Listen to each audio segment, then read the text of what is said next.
আসসালামু আলাইকুম। পদার্থবিজ্ঞানে যদি এই ধরনের কোনো উদ্দীপক দেওয়া থাকে তাহলে আমরা এই উদ্দীপক থেকে কিভাবে আমরা গাণিতিক সমস্যাগুলো সমাধান করব আজকে আমরা তা শিখব। তা আমরা যখন এই ধরনের কোনো উদ্দীপক দেওয়া থাকবে আমাদের প্রথম কাজ হলো এই উদ্দীপক থেকে আমরা একটা চিত্র আঁকবো। যদি আমরা এই উদ্দীপক থেকে চিত্র এঁকে নেই তাহলে আমরা খুব সহজে এর মধ্যে যত গাণিতিক সমস্যা দেওয়া থাকবে আমরা সহজে সমাধান করতে পারবো। তো আমরা একটু দেখি কি দেওয়া আছে। একটি গাড়ি স্থির অবস্থান থেকে 2 ms ইনভার্স 2 সুষম ত্বরণে 10 সেকেন্ড চলার পর, এখানে একটা কথা, একটা গাড়ি স্থির অবস্থান থেকে, আমি একটু দেখাই কিভাবে করো তোমরা। যেমন আমি ধরলাম এই গাড়িটা এখানে আছে, অর্থাৎ এই গাড়ি এখানে আছে, এটা একটা কি গাড়ি, একটা গাড়ি ধরলাম, এটা একটা গাড়ি। এখানে তো আদিবিটা কত বলো, স্থির। স্থির মানে কত, 0 ms ইনভার্স 1।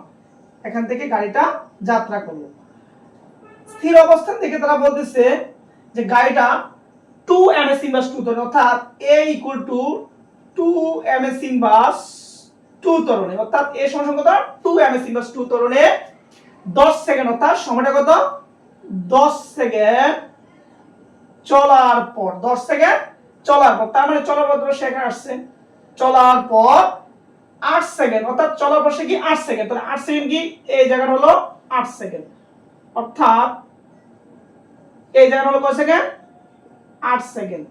কি বেগে বলছে 8 সেকেন্ড সমবেগে চলে, 8 সেকেন্ড সমবেগে চলে।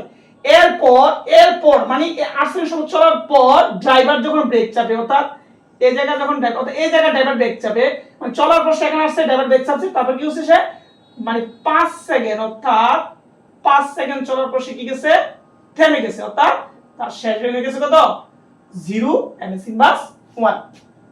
তাহলে একটা গাড়ি স্থির অবস্থান থেকে 2 ms ইনভার্স 2 ত্বরণে 10 সেকেন্ড চলার পর 8 সেকেন্ড সমবেগে চলে, এখানে এসে ড্রাইভার ব্রেক চাপলে সে 5 সেকেন্ড চলার পর থেমে যায়। এখন আমার প্রশ্ন হলো, আমার এই জায়গা সবকিছু দেওয়া আছে, এই যে সমবেগে চলে এই ক্ষেত্রে বেগটা কত এটা আমরা জানি না।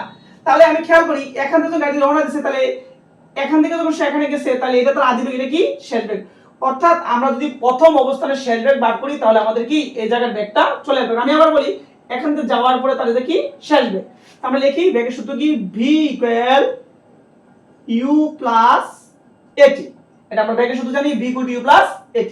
তাহলে এখানে আদি বেগ কত, আদি বেগ 0, সে এখান থেকে যেহেতু গেছে তাহলে এর মান কত 2, সময় হলো 10 সেকেন্ড, তাহলে কত 20 ms ইনভার্স 1।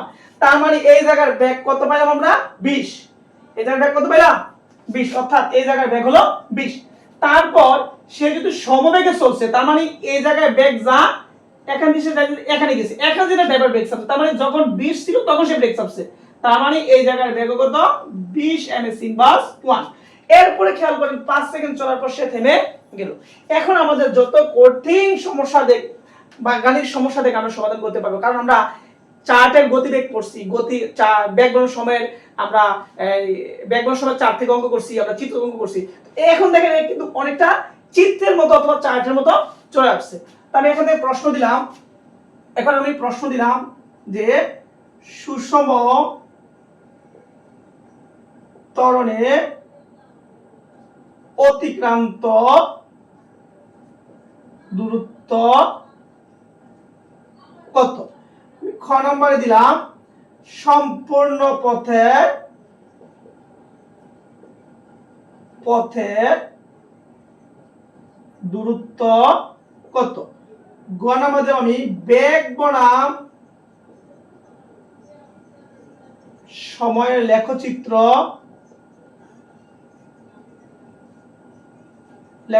আঁক। গ নম্বরে আমি দিলাম ত্বরণ বনাম সময়ের লেখচিত্র আঁকো। তাহলে আমরা প্রথম প্রশ্ন কি দিয়েছি, সুষম ত্বরণে অতিক্রান্ত দূরত্ব কত, সম্পূর্ণ পথের দূরত্ব কত, বেগ বনাম সময়ের লেখচিত্র আঁকো, ত্বরণ বনাম সময়ের লেখচিত্র আঁকো। আমরা পার্ট 2 তে আমরা এই গাণিতিক সমস্যা গুলো আমরা সমাধান করব। আজকে এই পর্যন্ত, সবাই ভালো থাকবেন। আসসালামু আলাইকুম।